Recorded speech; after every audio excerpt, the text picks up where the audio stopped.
날씨가 좀 추워졌죠. 추워진다 그러는데 뭐 아직 이 정도는 겨울이라고 말할 수는 없죠. 올 겨울에 뭐 한파가 몰아친다고 미국에는 그런다고 그러는데 우리는 어떨지 모르겠습니다. 일기에 보면은 올해는 눈이 많이 안 오고 비가 온다 그랬는데 온난화되기 때문에 북극이 얼음이 안 온다 그러지 않습니까? 그럼 겨울이 따뜻해야 됩니까? 더 추워져야 됩니까? 따뜻해져야 될 것 같아요. 그런데 그게 안 그렇고 추워지면 날씨가 따뜻함으로써 이렇게 뜨거운 공기와 차가운 공기가 이렇게 회전을 하면서 북극에 있는 차가운 공기가 밑으로 안 내려와야 되는데 온도가 비슷해짐으로써 내려온다고 합니다. 그래서 훨씬 더 춥다고 그럽니다.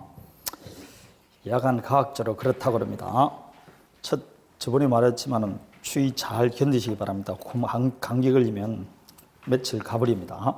121페이지 오늘 점유권의 효력할 차례죠. 예, 맞을 겁니다. 자, 121페이지입니다. 지금까지 우리가 점유의 태양이라서 다양한 점유를 봤습니다. 여기 보면 자주점유, 타주점유, 선의점유, 악의점유, 또 여기 보면 과실 있는 점유, 없는 점유 이런 걸 다 봤죠. 왜 그렇게 나누느냐 이 말입니다. 그렇게 나누는 이유가 있으니까 나누겠죠. 아무 의미 없이 나눈다는 것은 있을 수 없습니다. 왜 그러냐? 그 무슨 점유냐에 따라서 효력이 달라집니다. 그 달라지는 거 효력 121페이지 점유자와 회복자의 관계를 한번 봅니다.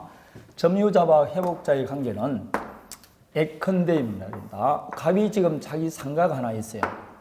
근데 등기스를 유죄해서 을이 자기 앞으로 등기를 하고 요걸 병에게 처분을 한 겁니다. 그럼 지금 진정한 소유자는 누구냐? 갑이에요.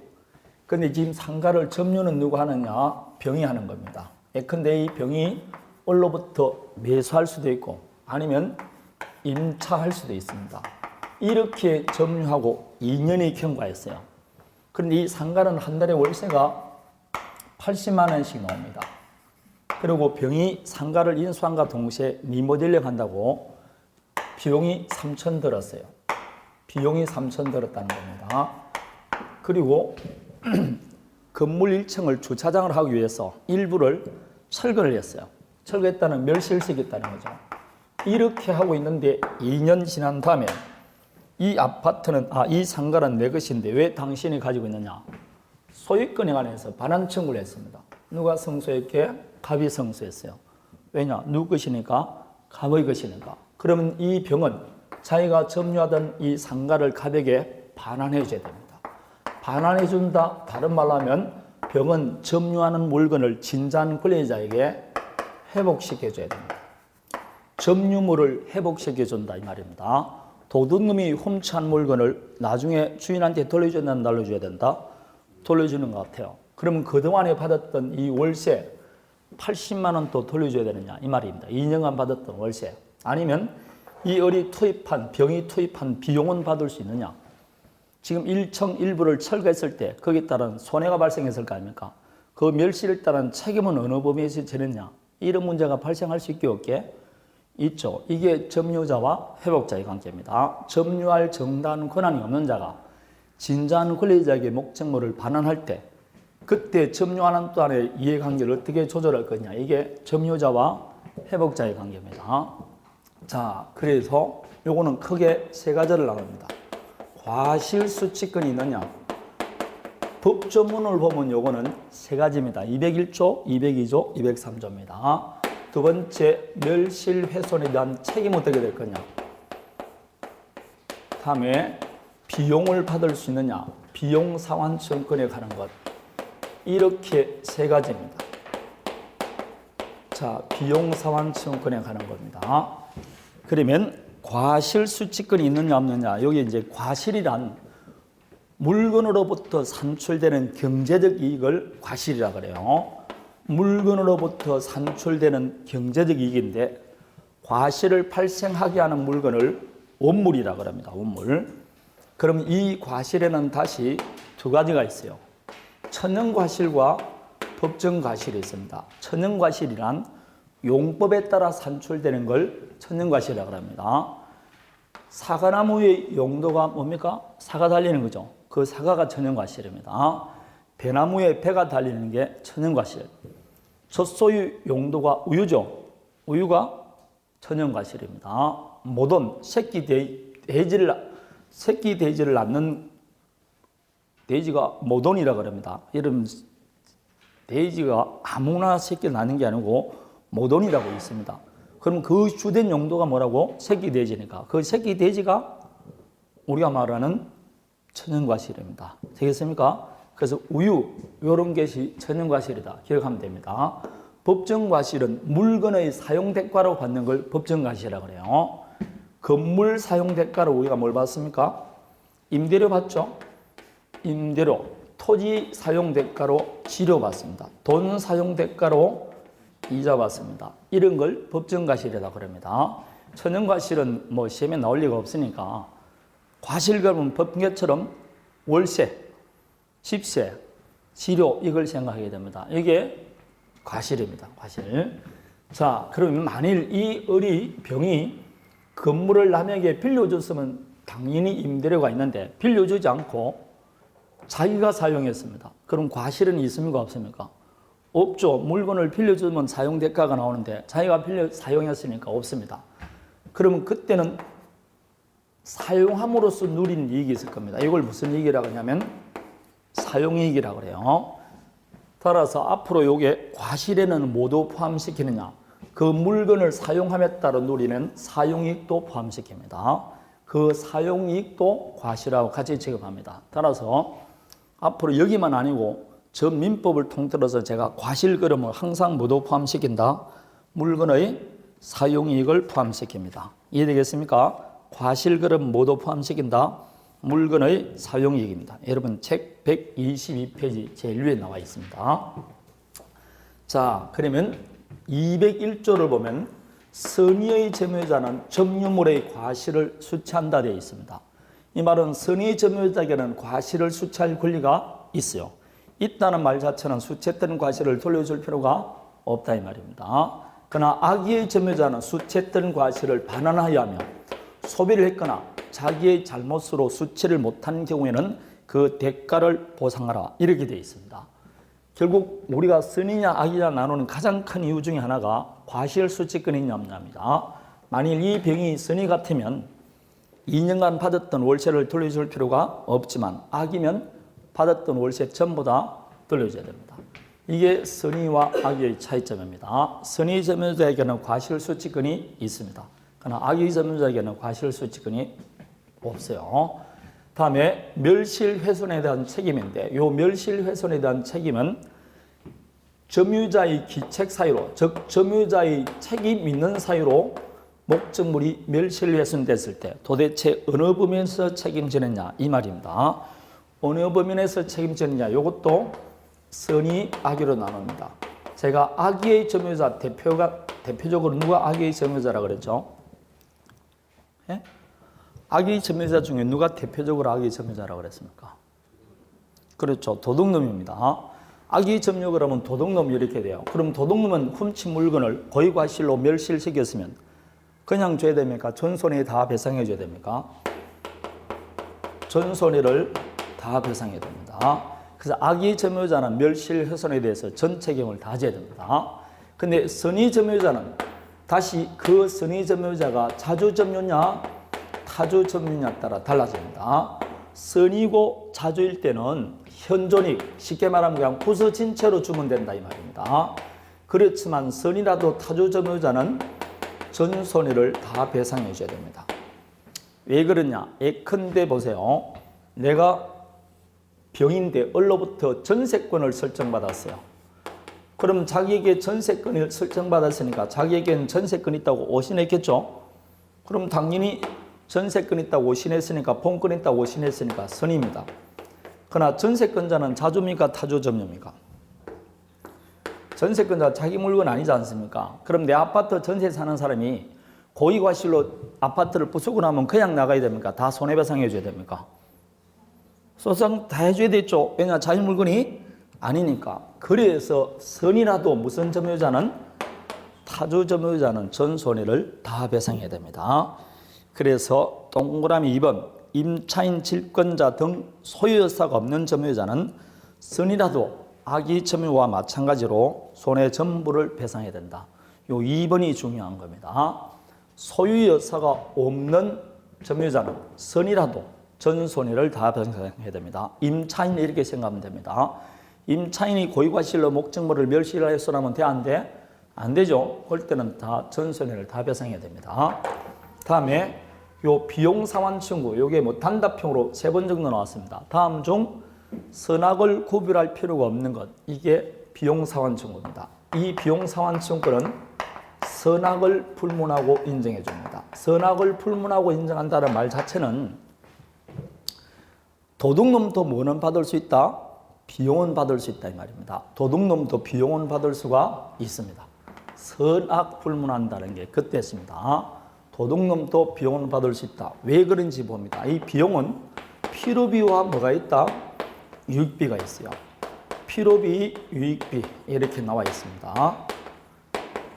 자, 필요비는 가치를 유지시키는 데 들어가는 비용인데 법조문에는 보존을 위해서 지출한 비용이라 되어 있어요.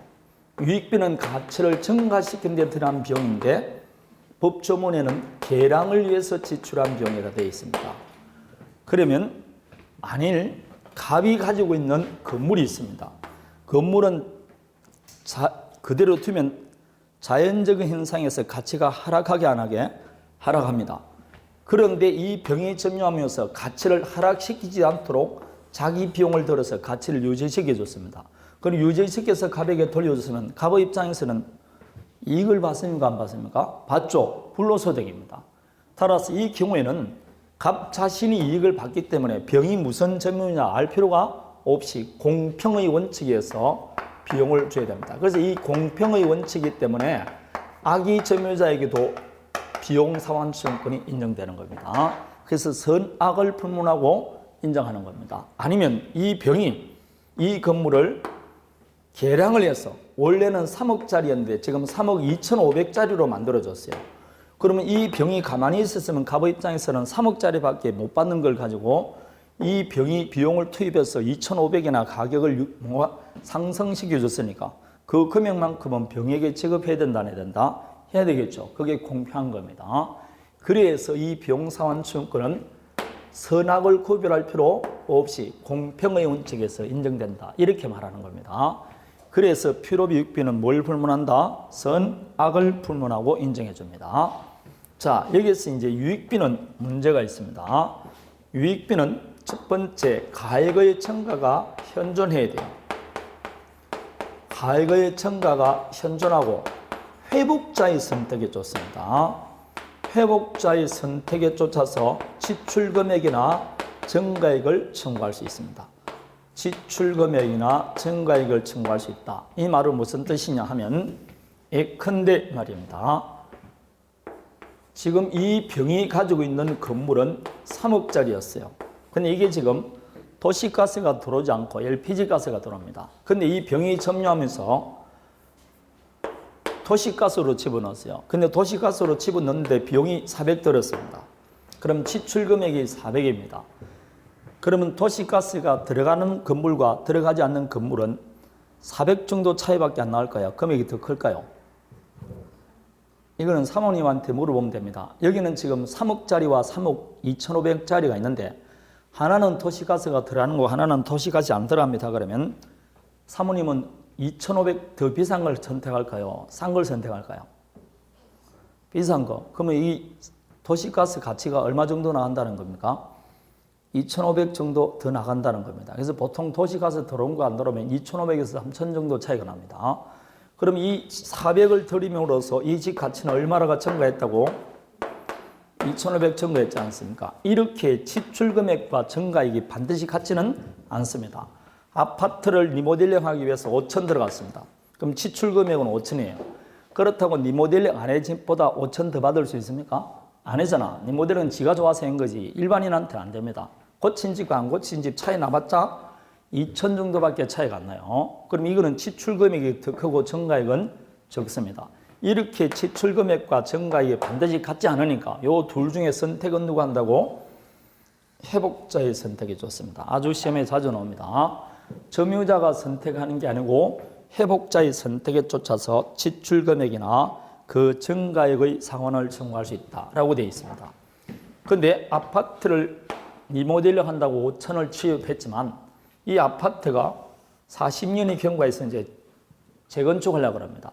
그럼 재건축할 때가 되면 이거는 뭐 고친 놈이나 안 고친 놈이나 가격이 같게 안 같게 같습니다. 왜냐? 오랜 세월 지나고 그러면 증가액이 없어집니다. 그래서 그 가액의 증가가 뭐할 때? 현존할 때, 그럴 때 회복자의 선택에 쫓아서 지출 금액이나 그 증가액을 청구할 수 있다. 이렇게 말하는 겁니다. 이게 점유자와 회복자의 관계입니다. 선이냐 악이냐 자주냐 타주냐 따라 틀립니다. 특히 203조 비용 상환 청구권은 선악을 불문하고 인정한다. 꼭 기억하셔야 됩니다. 자, 이게 점유자와 회복자의 관계. 마지막에 하나 나오는 게 여러분 저 보면 점유보호청구권이 있을 겁니다. 자, 점유권도 물건이니까 물건적 청구권이 있을까 없을까요? 있겠죠. 점유권도 물건적 청구권이 있습니다. 그 점유권에 관한 물건적 청구권을 점유보호청구권 이렇게 말합니다. 그러면 물건적 청구권은 종류가 몇 가지가 있습니까? 세 가지가 있죠. 반환 청구, 방해 제거, 방해 예방 그 세 가지입니다. 여기도 세 가지입니다. 반환 청구, 방해 제거, 방해 예방 청구인데 그 점유물 반환 청구를 법 조문에는 뭐라고 되어 있냐면 점유의 회수라고 되어 있어요. 그래서 타이틀 자체는 뭐냐면 점유 회수 되어 있습니다. 근데 읽어보면 반환 청구입니다. 점유물 방해 제거도 법 조문에는 점유물 방해를 안 되어 있고 여러분 오른쪽 205조를 보세요. 타이틀이 뭐라고 되어 있습니까? 점유의 보유라고 되어 있어요. 읽어보면 뭡니까? 방해 제거 청구입니다. 다음에 방해 예방 청구도 방해 예방이 안 되어 있고 뭐라고 되어 있다? 점유의 보존이라고 되어 있습니다. 읽어보면 내용은 뭐라고? 방해 예방 청구입니다. 그래서 이거 타이틀을 좀 다시 불러줍니다. 점유물 방해 예방 청구 일을 하기도 하고 점유의 보전, 점유물 방해 제거 그러기도 하고 점유의 보유 이렇게 말합니다. 그래서 시험 문제도 그 이 셋 중에 시험에 나오는 거는 점유 회수가 나오는데 점유 회수 청구 이렇게 나오기도 하고 점유물 반환 청구권 이렇게 나오기도 합니다. 언제 점유 회수 청구할 수 있냐? 그 점유가 침탈당한 때 되어 있습니다. 침탈당한 때 반환 청구할 수 있습니다. 그런데 122페이지 제일 밑에 보면 침탈당한 날로부터 몇 년 내 하라 되어 있다? 1년 내 하라 되어 있습니다. 요게 일단 봐야 될 겁니다. 첫 번째, 언제 점유물 반환 청구할 수 있냐면 점유가 침탈당했을 때만 할 수 있습니다. 침탈이란 점유자의 의사에 반해서 점유를 빼앗기는 걸 침탈이라고 그래요. 쉽게 말하면 내 손을 비틀고 가져가는 걸 침탈이라고 합니다. 절취를 당했다든지 강치당한 것 이걸 침탈이라고 합니다. 그래서 우리 시험에 자주 나왔던 거 2번 나온 겁니다. 갑이 점유하는 건물이 있어요. 근데 이 건물을 지금 언로부터 기망을 당한 겁니다. 기망당했다는 사기를 당했다는 겁니다. 기망을 당해서 점유를 이전해 준 경우 갑은 점유권에서 반환 청구할 수 있을까 없을까요? 없습니다. 왜 없을까요? 기망은 침탈이다 아니다? 아니죠. 사기를 당했으면 내 손으로 줬지 않습니까? 내 손으로 준 것은 침탈이 아닙니다. 그래서 기망은 침탈이 아니다. 자주 나온 2번 시험에 나온 겁니다. 반드시 침탈당했을 때만 할 수 있습니다. 침탈당했을 때만 할 수 있다. 절치, 강치 당한 겁니다. 갑이 점유하는 자전거가 있어요. 이걸 길거리 가다가 잃어버렸어요. 그런데 을이 지금 섭득하고 있습니다. 그럴 때 점유권에 관해서 반환 청구할 수 있을까 없을까요? 없습니다. 왜냐? 을이 내 자전거를 침탈한 게 아니니까.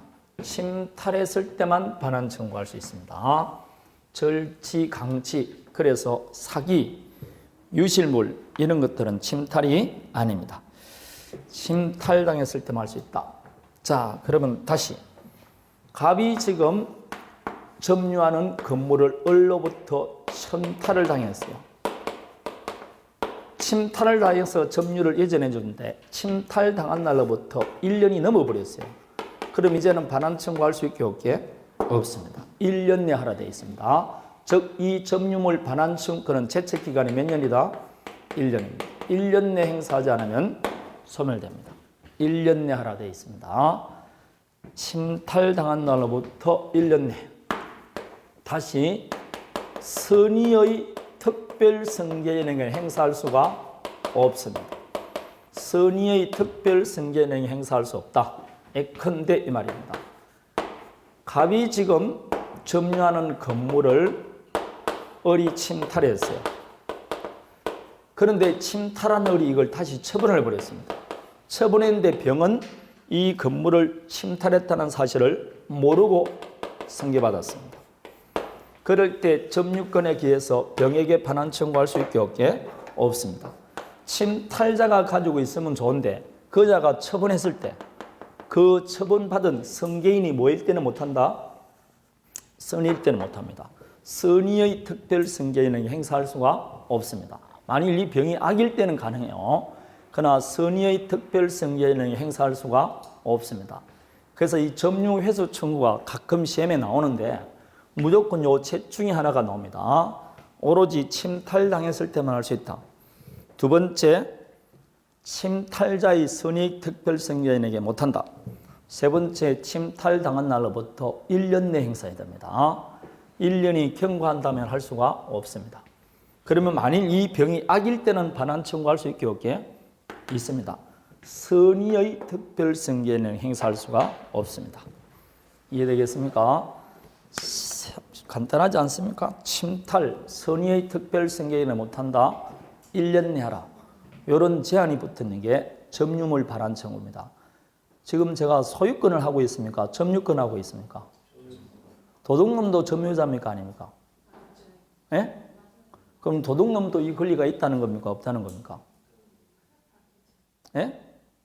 도둑놈도 점유물 반환 청구, 점유 회수 청구, 점유물 방해 제거 청구할 수 있을까 없을까요? 예? 그럼 여러분 지금 뭘 공부하고 있는지 잘 모르잖아. 도둑놈도 점유자라니까. 그 점유권에 관해서 하고 있는데 도둑놈하고 무슨 상관이 있느냐고. 도둑놈도 점유자예요, 아니에요? 그럼 이런 권리 다 가지고 있다는 거 아닙니까, 지금?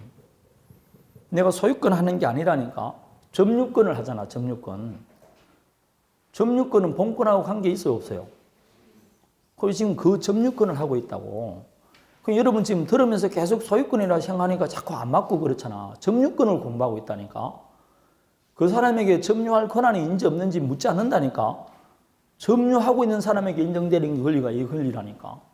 근데 지금 공부하면서도 늘 소유권, 내 물건 빼앗겼구만. 이렇게 생각하니까 문제. 내 물건이라 그래서 점유하는 물건이라 그랬지. 그렇잖아. 내가 점유한다 그랬지. 언제 소유자라고 이야기한 적은 없다니까. 내가 소유권에 관해서 반환 청구하는 게 아니고 무엇에 관해서 한다고? 점유권에 관해서 한다니까. 10월 갈 때가 여러분 매번 헷갈립니다. 계속 점유 배우면서 머릿속에는 내 물건 이렇게 생각하고 있다니까. 내 물건이다. 내가 언제 이야기해서 점유하는 물건이라 그랬지. 점유권이 그런 게 점유권이라니까. 그래서 이게 본권하고 좀 다른 개념입니다. 이게 첫날 그랬잖아. 이 점유권은 본권하고 관계없다니까. 도둑놈에게도 인정되는 게 점유권이다 이 말입니다. 그러니까 1년 내 하고 이런 참 특별한 제한이 있는 겁니다. 제한.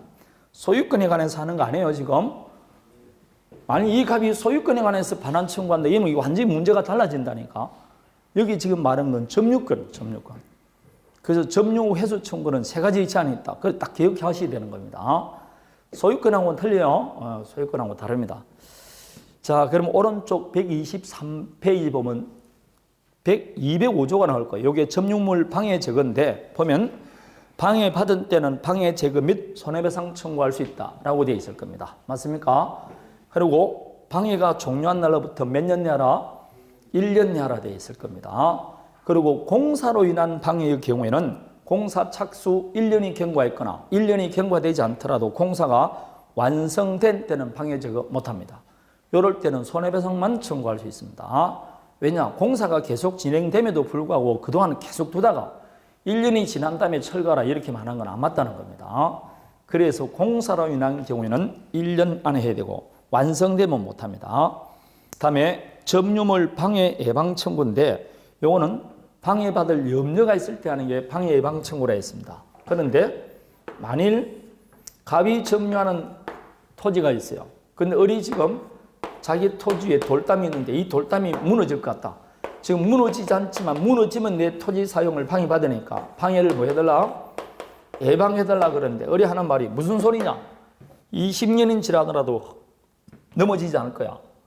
이거는 현실적으로 넘어지지 않았으니까 갑이 지금 방해받는 건 아니지 않습니까? 방해 예방 청구하려고 그러는데 을이 거절하면 어떨 거냐? 그럴 때는 갑은 을에게 내가 분명히 방해 예방해달라고 했음에도 불구하고 당신이 예방을 해주지 않았다. 그럼 나중에 현실적으로 이게 돌담이 넘어져서 내 토지 사용을 방해받으면 당신에게 해줬음에도 불구하고 원했으니까 나는 당신에게 손해배상을 청구할 거라는 겁니다. 그 손해배상을 확실히 한다는 것을 담보해달라는 겁니다. 그래서 방해 예방을 해주든지 나중에 손해배상을 확실히 한다는 걸 담보로 제공해주든지 이 둘 중에 하나 해달라는 겁니다. 따라서 요 둘 다 해달라는 게 아니고 뭐라고? 또는입니다. 그래서 사법시험에도 또는 나왔고 우리 시험에도 또는 나왔고 요 206조에서 시험에 나올 거는 또는밖에 없습니다. 방해 예방 또는 손해배상 담보지 미시라 그러면 안 됩니다. 둘 중에 하나를 선택할 수 있다는 겁니다. 둘 중에 하나를 선택합니다. 무슨 뜻인지 이해되겠죠? 네, 방해 예방 또는 손해배상입니다. 자, 여기까지가 우리가 말하는 점유권에 관한 있는 겁니다. 그래서 우리가 저번 시간에 첫 번째 점유권의 의의가 뭐냐? 그 의의하면서 독특한 개념이 점유보조자, 간접점유자 나왔을 겁니다. 그 개념 알면 두 번째는 점유의 태양, 자조점유, 타조점유, 선의점유, 악의점유. 그 중에서 자타점유는 따로 독립해서 시험에 한 번씩 나옵니다. 3년에 한 번씩. 다음 중 자조점유인 것 혹은 자조점유로 묶은 것 이렇게 나오는 겁니다. 다음에 점유자와 회복자의 관계. 그러니까 첫 번째 자타점유에 가는 것, 점유자와의 회복자의 관계, 마지막에 점유물 반환청권. 요 셋 중에 한 문제 내지 두 문제 이렇게 출제된다고 보면 됩니다. 이해되겠죠? 나머지는 그냥 잡다한 것이니까 한번 읽어보기만 하면 됩니다. 요거 아니면 이쪽이 나올 확률이 많습니다. 자, 여기까지가 점유권. 이제 본권 들어갑니다. 본권. 본권이라는 것은 점유권을 제외한 나머지 7가지 물권을 본권이라고 그러죠. 그 본권 중에 가장 대표적인 본권 소유권입니다. 이제 우리가 제일 좋아하는 게 소유권 아닙니까? 왜 소유권이 제일 좋으냐? 소유권은 강력한 걸 했죠. 211조를 보면 소유권은 소유자는 법률의 규정, 법률의 범위 내에서 소유물을 사용 수익 처분할 수 있다 되어 있습니다. 그럼 소유권도 물권이니까 지배권이겠죠. 지배하는데 사용 수익하고 뭐까지 할 수 있다? 처분까지 할 수 있습니다. 이렇게 사용 수익 처분 다 할 수 있는 물권은 소유권밖에 없습니다. 그래서 이게 사용가치, 교환가치 양쪽 모두 가지고 있기 때문에 이걸 전면적 지배권 혹은 포괄적 지배권이라고 합니다. 우리 물권 중에서 가장 근원이 되는 물권이 소유권입니다. 사용 수익하고 뭐까지 할 수 있다? 처분할 수 있다. 사용가치, 교환가치 양쪽 다 가지는 것이 소유권입니다. 이렇게 강력한 권리가 소유권입니다. 그런데 이 소유권이 강력하다 보니까 토지 소유권의 범위는 어디까지 미치느냐? 이게 궁금할 수 있으니까 우리 민법 212조에 토지 소유권은 정당한 이익이 있는 범위 내에서 10평면에 미치는 게 아니라 토지 상하에 미친다 되어 있습니다. 따라서 토지 소유권은 10평면에 미치는 게 아니고 수직 상하에 다 미칩니다. 내 토지 위에 30m 위에 전선준이 지나간다. 내 토지 소유권을 침해한 겁니다. 내가 토지를 매수해서 소유권을 취득했는데 토지 안에 모래가 있더라. 그냥 토지 소유자 겁니다. 온천이 나오더라. 토지 소유자 겁니다. 암석이 나오더라. 토지 소유자 겁니다. 이렇게 지중해 있는 것, 지상에 있는 것 모두 토지 소유권의 범위에 속합니다. 다만 지중해 광물은 아니 됩니다. 우리 헌법에 시중의 광물, 지하 자원은 국유를 한다고 되어 있습니다. 우리나라는 지하 자원은 다 누구 거라고? 국유입니다. 개인이 소유할 수 없습니다. 미국이라든지 유럽 일부 국가는 개인이 소유합니다. 중동도 마찬가지입니다. 지하 자원이라 할지라도 그냥 자기 땅이 있으면 자기 것이 됩니다. 우리나라는 그렇지 않습니다. 따라서 뭐만 제외한다고? 지중해 광물은 토지 소유권의 범위에 속하지 않습니다. 그 차이점입니다. 자, 다음에 이렇게 서로 이 소유권 자체가 너무 강력하다 보니까 서로 이웃하는 부동산 소유자 간의 경계선에서 분쟁이 생길 확률이 있습니다. 그래서 우리 민법은 미리 서로 이웃하는 부동산 소유자 상호 이용 관계를 조절하기 위해서 우리 민법에 여러 가지 규정이 되어 있습니다. 이렇게 서로 이웃하는 부동산 소유자 상호 이용 관계를 조절하기 위해서 우리 민법에 규정된 법률 관계를 상린관계다 이렇게 말합니다. 그래서 우리 민법 실제로 조문 보면 이 상린관계에 관한 조문이 엄청나게 많이 있습니다. 부동산을 서로 이웃하면 어떤 식으로 이용관계를 조절할 거냐. 그게 보면 뭐 주의 토지 토행권도 있고 용수하청권 뭐 이렇게 쭉 나와 있습니다. 엄청나게 많이 규정이 되어 있어요.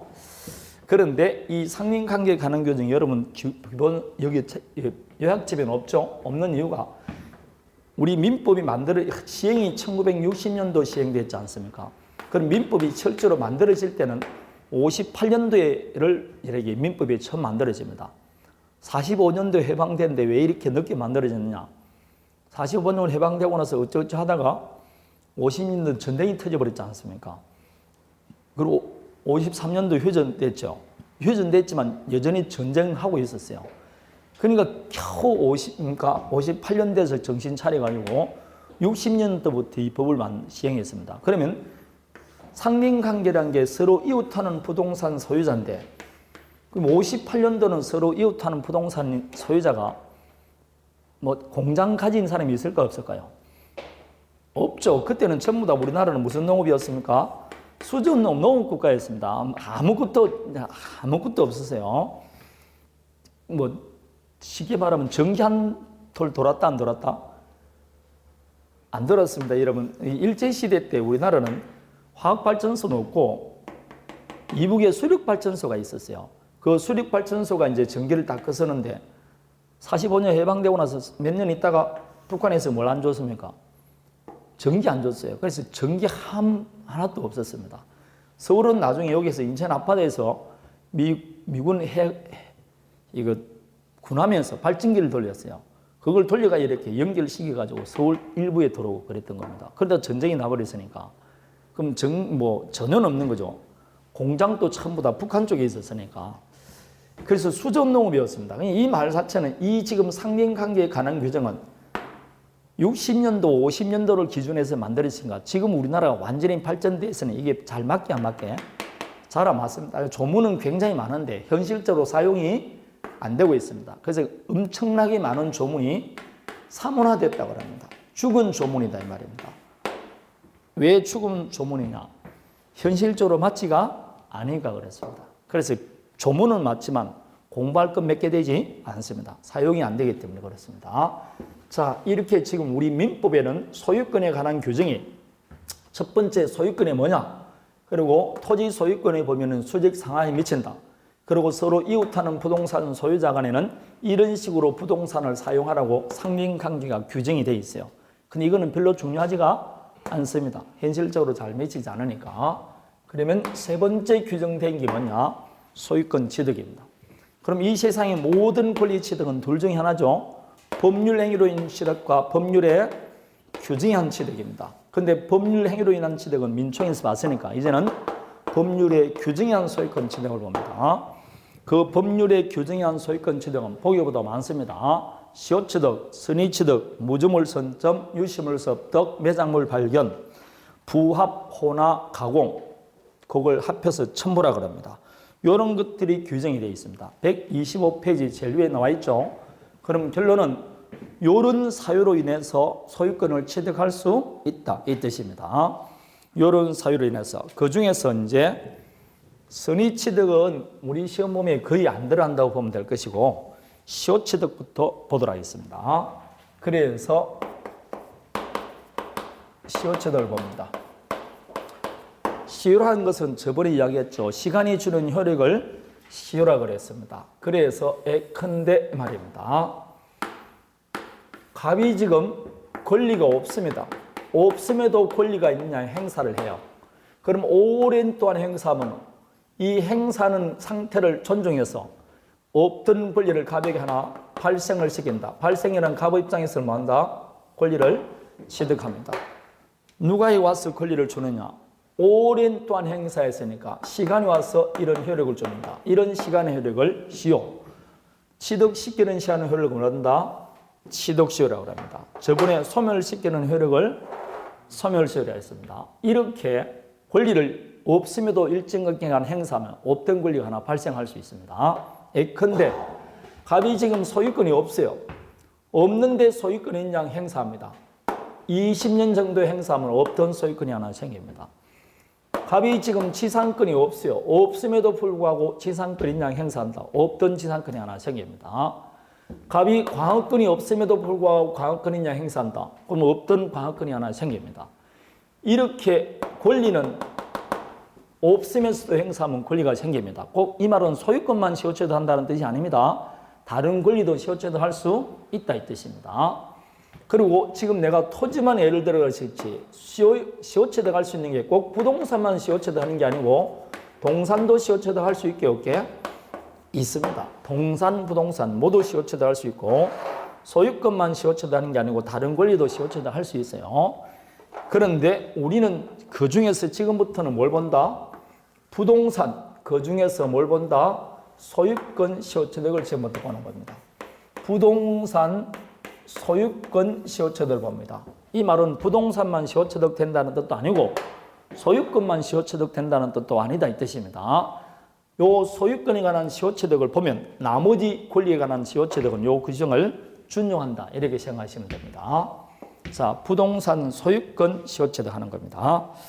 자, 그러면 방금 제가 부동산 소유권 시효취득을 본다는데 요 부동산에서 되는지 안 되는지 문제가 되는 게 세 가지가 있어요. 첫 번째, 자기 소유 부동산도 시효취득할 수 있느냐? 거기 밑에 기억 보면 자기 소유 부동산 되어 있습니다. 할 수 있게 없게 있습니다. 지금 갑이 등기부상 소유자예요. 그런데 을이 나타나서 이게 내 거다고 지금 소송을 붙습니다. 그러면 이게 자기 것입니다. 자기 건데 지금 소송을 붙으면 증거를 제출해야 되는데 20년 전에 내가 매수하면서 있던 계약서라든지 등기필증 다 읽어버렸다. 그럼 자기 부동산이지만 성수하면 끝이기 때문에 나는 이 토지 시효취득했다 주장할 수도 있습니다. 어차피 시효취득하면 누구 거니까? 갑의 것이 되니까. 이렇게 자기 부동산도 시효취득할 수 있습니다. 반드시 타인 부동산일 필요는 없습니다. 제 말씀이 아니고 판례의 말씀입니다. 한 필 토지 일부도 시효취득할 수 있냐? 할 수 있습니다. 한 필 토지 일부 시효취득은 실제는 이게 굉장히 많은 거죠. 갑과 리스로 이웃하는 토지 소유자고 이게 담장입니다. 그래서 을이 지금 건물을 신축해서 소유하고 있습니다. 오랜 세월 하고 난 다음에 갑이 새로 건물을 신축하기 위해서 청량을 해보니까 에라 담장이 경계가 아니고 여기까지가 자기 토지인 겁니다. 그래서 갑이 을을 상대로 이 토지 내 것이니까 달라 이런 말합니다. 그럼 을은 뭐라고 할 수 있냐? 나는 이 토지를 오랫동안 점유했으니까 이 토지를 내가 뭐 했다? 시효취득했다 주장할 수 있습니다. 한 필 일부분도 시효취득할 수 있습니다. 있다는 겁니다. 다음에 국유재산을 시효취득할 수 있냐? 국유재산은 종류가 몇 가지가 있습니까? 아직 안 배웠습니까? 네. 국유재산은 행정재산, 보존재산, 일반재산 이렇게 나와 있어요. 그런데 일반재산은 옛날에는 뭐라고 그랬냐면 잡종재산이라고 그랬어요. 그 원래는 국유재산은 시효취득이 안 되는데 헌법재판소에서 요 일반재산, 그때 당시는 잡종재산이었습니다. 잡종재산은 시효취득 될 수 있다고 판결이 나왔어요. 그래서 국유재산 중에서 뭐는 가능하다? 일반재산은 시효취득할 수 있다. 이렇게 생각하시면 됩니다. 일반재산은 시효취득할 수 있어요. 그게 국유재산에 관한 이야기입니다. 원칙은 되지 않습니다. 자, 그러면 시효취득 하는데 시효취득에는 우리 민법상 몇 가지가 있냐? 두 가지가 있습니다. 점유취득쇼와 등기부취득쇼가 있어요. 점유취득쇼, 등기부취득쇼입니다. 아무한 없이 시효취득하려면 점유시효취득을 말합니다. 이걸 흔히 일반 시효취득 이렇게 말합니다. 자, 점유취득쇼는 이 이야기입니다. 지금 갑의 등기된 토지가 있어요. 그런데 을이 소유여사로 표현공연하게 점유를 합니다.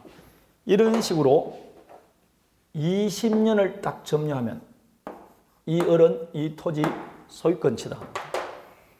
20년 동안만 점유하면 됩니다. 점유한다는 것은 20년 동안은 소유권을 행사한다는 겁니다. 다음에 등기부취득쇼는 을이 점유만 하는 게 아니고 자기 앞으로 등기까지 다 갖추고 있어요. 이렇게까지 등기까지 다 가지고 있을 때는 반을 뚝 잘라서 10년이면 됩니다. 그러면 시효취득합니다. 극히 요건은 간단합니다. 그러면 점유취득쇼가 되기 위해서는 몇 년간 점유해야 된다? 20년간 점유하면 됩니다. 20년 점유입니다. 이때 점유는 직접 점유, 간접 점유를 묻지 않습니다. 점유하기만 하면 됩니다. 이럴 때 반드시 을 명의로 20년간 점유해야 되느냐? 그렇지 않습니다. 전 점유자의 점유기간까지 성계해서 20년이면 됩니다. 점유의 성계를 인정해 줍니다. 이 말은 A가 이 토지를 5년 점유하고 B가 5년 점유하고 C가 5년 점유하고 D가 5년 점유했어요. 이렇게 점유가 계속 이어져 나오고 있습니다. 그러면 요 D는 딱 5년 점유함과 동시에 나는 이 토지 시효취득했다 주장할 수 있습니다. 전 점유자의 점유기간을 마치 자기가 점유한 것인 양 주장할 수 있습니다. 그래서 점유의 성계를 인정한다 이렇게 말합니다. 20년 동안 점유가 계속돼야 돼요. 그럼 계속은 어떻게 주장하면 되느냐? 오늘 내가 점유했다는 사실, 20년 전에 점유했다는 사실, 이렇게 전후 양시에 점유했다는 사실만 딱 입증하면 그동안의 점유는 중단됨이 없이 계속 이어진 것으로 추정해 줍니다. 전후 양시에 점유한 사실이 있으면 점유는 계속한 것으로 추정한다라고 되어 있을 겁니다. 따라서 20년 동안 계속 점유했다 해서 매일매일 점유했다는 거 어떻게 입증합니까? 그렇게는 안 되고 오늘 점유한 사실, 20년 전에 점유했다는 사실 그것만 딱 입증하면 그동안의 점유는 계속된 것으로 추정해 주는 겁니다. 다음에 당연히 소유여사로 점유해야 됩니다. 소유여사라는 결국 무슨 점유를 말한다? 자주점유입니다. 그래서 우리가 배우는 이 자주점유니 타주점유니 하는 거 실제로 이 시효취득에서 제일 많이 나옵니다. 자주점유, 타주점유. 그러면 임차인이 점유했다. 임차인은 500년간 점유하더라도 시효취득이 아니 됩니다. 왜 안 된다? 임차인은 타주점유니까 안 됩니다. 500년을 점유해도 안 된다 이 말입니다. 자, 자주점유만 시효취득 가능합니다. 다음에 평온 공연하게 점유해야 됩니다. 다음에 20년 점유하면 바로 시효취득합니까? 등기해야 됩니까? 등기해야 됩니다. 그래서 묘하게 이거는 20년 돼서 바로 시효취득하는 게 아니고 등기해야 됩니다. 그 말은 조금 상세히 보면 20년이 딱 됐다. 그러면 이 을에게 소유권 취득의 효과가 생기는 게 아니고 등기하면 소유권 취득하니까 소유권 이전 등기 청구권이 발생할 뿐이지 아직 소유권이 발생하는 것은 아니다 이 말입니다. 점유취득시는 20년 돼서 바로 시효취득하는 게 아닙니다. 뭘 해야 된다? 등기해야 됩니다. 등기하지 않으면 소유권을 취득 못해요. 이게 점유취득시입니다. 그게 뭐 등기 청구권이 채권적 청구권이다. 이건 아직 우리 안 배웠으니까 기억할 필요 없고 일단 뭐 해야만이 소유권 취득한다? 등기해만이 그런 겁니다. 다음에 점유취득시가 아니고 등기부취득시는 몇 년간입니까? 10년이죠. 10년간 점유하고 등기가 되어 있어야 돼요. 그럼 여기에 또 마찬가지입니다. 전 점유자의 점유기간까지 합산해서 10년이면 돼요.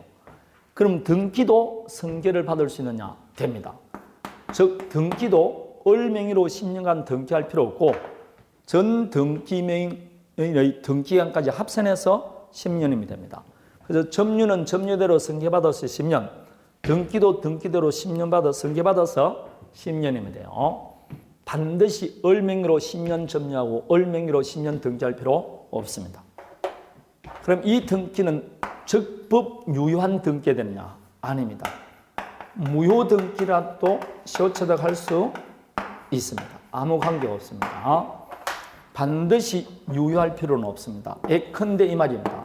갑과 을 사이에 매매계약을 체결했어요. 그래서 매수인이 등기하고 지금 점유하고 있어요.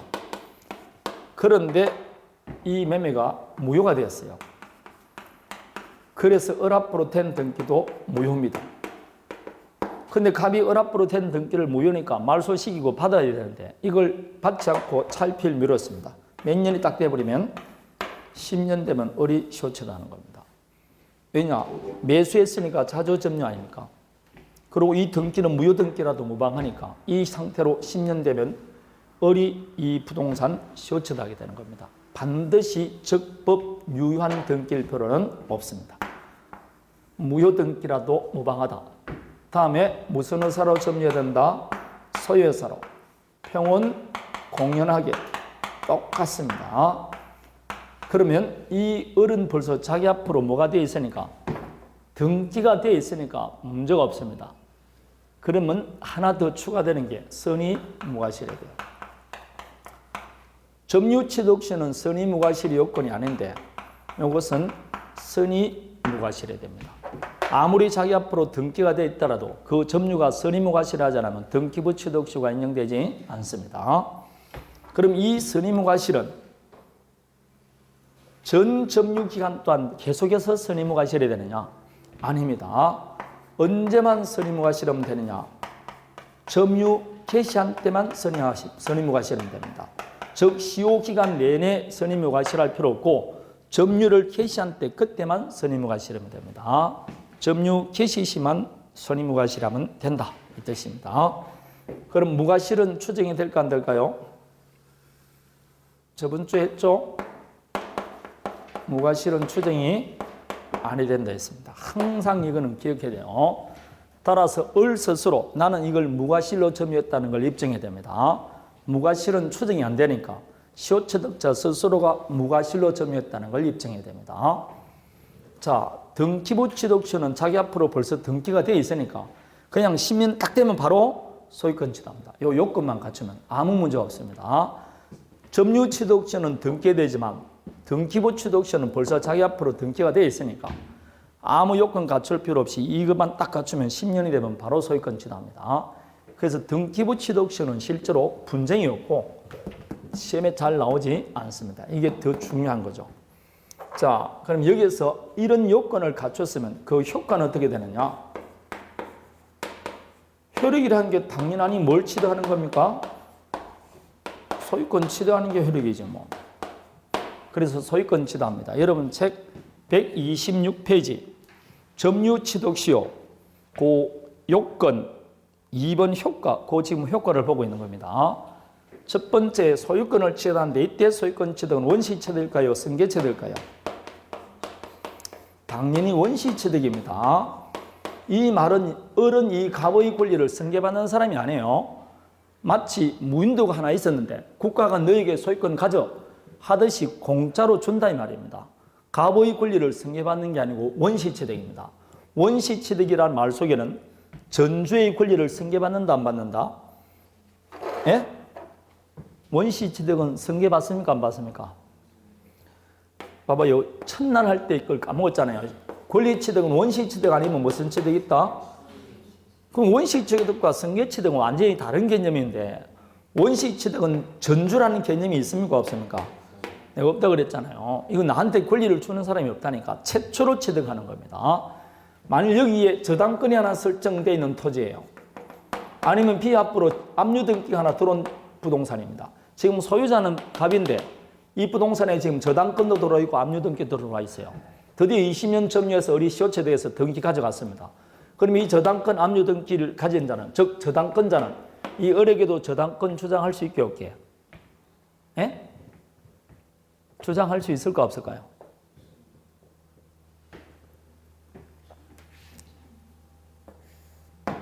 이 토지가 지금 갑의 등기된 토지 아닙니까? 맞습니까? 지금 이 토지가 지금 갑 앞으로 등기가 되어 있잖아요. 여기 지금 A 앞으로 예컨대 저당권 등기가 되어 있어요. 저당권 된 부동산이 다른 사람에게 매매돼서 소유권을 넘어가더라도 저당권이 소멸되는 건 아니니까 계속 저당권 주장할 수 있잖아. 이 어른 갑의 권리를 뭐 했다고? 승계한 사람. 이게 승계취득이라고. 근데 지금 원시취득은 이런 게 아니라니까. 엄밀히 말하면 이거는 갑의 권리를 승계받는 게 아니고 을이 보존 등기해야 된다니까. 자기가 최초로 취득하는 거라니까. 최초로 취득한 적이 을구가 있을 수 있어 없어요? 있을 수 없죠. 그게 원시취득이라고. 원시취득은 전주의 권리를 승계받지 않습니다.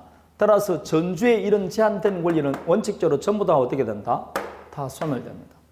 전주의 제한된 권리는 소멸됩니다. 왜냐? 어른 갑의 권리를 승계하는 사람이 아니니까. 그래서 엄밀히 말하면 이 경우 어른 등기를 하되 보존 등기합니다. 보존 등기. 이전 등기하는 게 아니고 보존 등기를 한다 이 말입니다. 다만 실무상은 이전 등기합니다. 근데 이전 등기하지만 그 성질은 보존 등기와 똑같다고 판례가 이야기해요. 그래서 원시취득입니다. 앞으로 제가 원시취득이다 이런 말을 할 때는 전주에 제한된 권리는 승계한다 안 한다? 예? 승계한다는 말이 너무 원시취득이 아니지 않습니까? 그거는 승계취득이지. 그러니까 승계란 말이 너무 안 돼요. 전주의 권리를 승계 안 받는 게 원시취득입니다. 원시취득이란 최초로 취득하는 걸 말합니다. 그래서 이거 시효취득은 원시취득입니다. 시효취득은 원시취득이기 때문에 전주에 제한된 권리는 승계받지 않습니다. 않는다. 두 번째, 그럼 언제 소유권을 취득하느냐? 요 등기할 때냐? 아니면 20년 됐을 때냐? 아니면 점유 개시한 때부터 취득하느냐? 판례는 점유 개시한 때라고 되어 있습니다. 이 말은 뭐가 있다? 소급입니다. 소급해서 소유권을 취득합니다. 그럼 요 속에는 또 무슨 말이 되어 있느냐? 그럼 이 을이 20년간 점유하면서 이 토지에 수취했던 과실은 원소유자에게 반환할 필요가 있게 없게?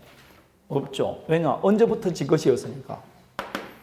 점유 개시한 때부터 을 소유였으니까.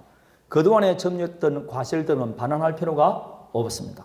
그래서 소급표가 있다. 이 말 속에는 그동안 수취했던 과실이나 사용이익은 반환할 필요가 없다. 그 말과 포함되어 있는 겁니다. 그게 니은이 나와 있습니까? 그래서 앞으로 원시취득이다 이 말로 오면 전주의 권리를 승계받지 않는다. 소급해서 소유권을 취득한다. 그럼 그동안의 사용이익은 반환할 필요가 없구나. 그 말이 포함되어 있는 거예요. 소급표가 있느냐 없냐. 그런 게 굉장히 중요한 겁니다. 그래서 원시취득이냐 승계취득이냐 엄청난 권리가 왔다 갔다 하는 겁니다. 이게. 그래서 원시취득이고 소급표가 있습니다. 이게 점유취득시효입니다. 자, 지금 방금 말한 효과는 점유취득시효나 등기부취득시효나 똑같이 적용됩니다. 그럼 이렇게 간단한데 왜 이게 매년 시험에 나오느냐? 등기부취득시효는 문제가 없는데 요 점유취득시효는 등기야 소유권을 취득하니까 이 을이 등기하기 전에 갑이 다른 사람에게 부동산을 처분했을 때 어떻게 할 거냐? 여기에 이제 엄청나게 복잡한 문제가 생깁니다. 권리를 취득할 수 있느냐 없느냐, 손해배상 청구할 수 있느냐 없느냐 이런 문제가 생기는 겁니다. 그래서 주로 우리 시험에 나오는 건 이 점유취득시효입니다. 한 90% 정도 나오는 게. 그래도 방금 말했던 1, 2, 3, 4 요 효과가 시험에 안 나온다는 뜻은 아니에요. 오지선당에 한두 개는 반드시 여기 있는 내용이 들어갑니다. 여기 오늘 봤던 거 기본적으로 생각하고 있어야 됩니다. 이게 등기부취득시효, 점유취득시효입니다.